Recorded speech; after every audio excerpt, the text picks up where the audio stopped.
You, John Fitzgerald Kennedy, do solemnly swear I, John Fitzgerald Kennedy, do solemnly swear that you will faithfully execute the office of President of the United States that I will faithfully execute the office of President of the United States and will, to the best of your ability, and will, to the best of my ability, preserve, protect, and defend the Constitution of the United States. preserve, protect, and defend the Constitution of the United States. So help you God.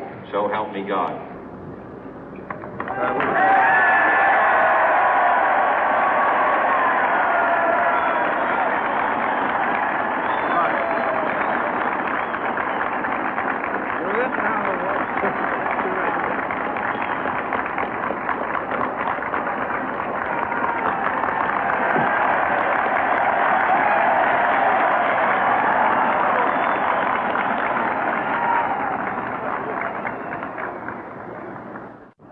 Vice President Johnson, Mr. Speaker, Mr. Chief Justice, President Eisenhower, Vice President Nixon, President Truman, Reverend clergy, fellow citizens. We observe today not a victory of party, but a celebration of freedom, symbolizing an end as well as a beginning, signifying renewal as well as change. For I have sworn before you and Almighty God the same solemn oath our forebears prescribed nearly a century and 3/4 ago. The world is very different now, for man holds in his mortal hands the power to abolish all forms of human poverty and all forms of human life. And yet the same revolutionary beliefs for which our forebears fought are still at issue around the globe. The belief that the rights of man come not from the generosity of the state, but from the hand of God. We dare not forget today that we are the heirs of that first revolution. Let the word go forth from this time and place to friend and foe alike that the torch has been passed to a new generation of Americans born in this century, tempered by war, disciplined by a hard and bitter peace, proud of our ancient heritage, and unwilling to witness or permit the slow undoing of those human rights to which this nation has always been committed and to which we are committed today at home and around the world.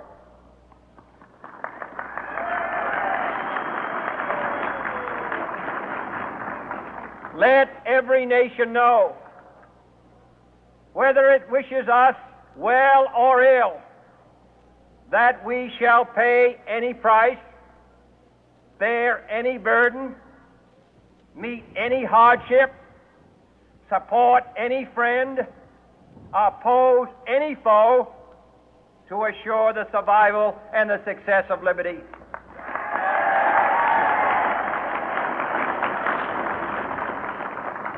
This much we pledge and more. To those old allies whose cultural and spiritual origins we share, we pledge the loyalty of faithful friends. United, there is little we cannot do in a host of cooperative ventures. Divided, there is little we can do, for we dare not meet a powerful challenge at odds and split asunder. To those new states whom we welcome to the ranks of the free, we pledge our word that one form of colonial control shall not have passed away, merely to be replaced by a far more iron tyranny.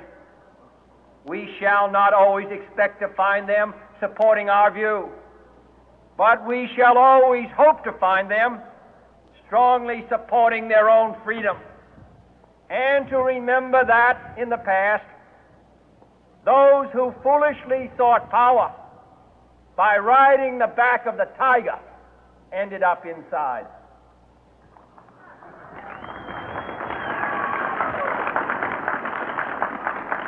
To those people in the huts and villages of half the globe struggling to break the bonds of mass misery, we pledge our best efforts to help them help themselves for whatever period is required, not because the communists may be doing it, not because we seek their votes, but because it is right.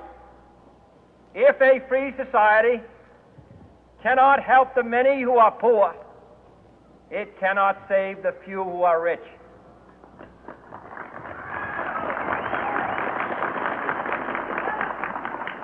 To our sister republics south of our border, we offer a special pledge to convert our good words into good deeds, in a new alliance for progress, to assist free men and free governments in casting off the chains of poverty. But this peaceful revolution of hope cannot become the prey of hostile powers. Let all our neighbors know that we shall join with them to oppose aggression or subversion anywhere in the Americas. And let every other power know that this hemisphere intends to remain the master of its own house.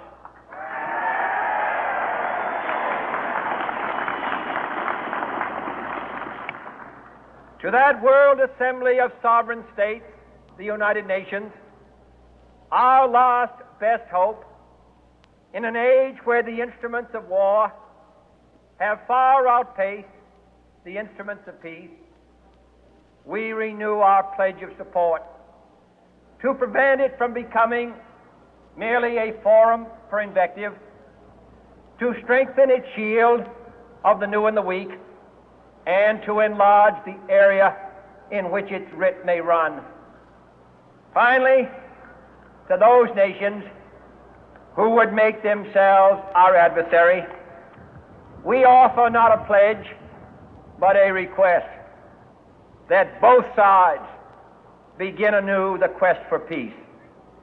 Before the dark powers of destruction, unleashed by science, engulf all humanity in planned or accidental self-destruction, we dare not tempt them with weakness, for only when our arms are sufficient beyond doubt can we be certain beyond doubt that they will never be employed. But neither can two great and powerful groups of nations take comfort from our present course, both sides overburdened by the cost of modern weapons, both rightly alarmed by the steady spread of the deadly atom, yet both racing to alter that uncertain balance of terror that stays the hand of mankind's final war. So let us begin anew, remembering on both sides that civility is not a sign of weakness, and sincerity is always subject to proof. Let us never negotiate out of fear.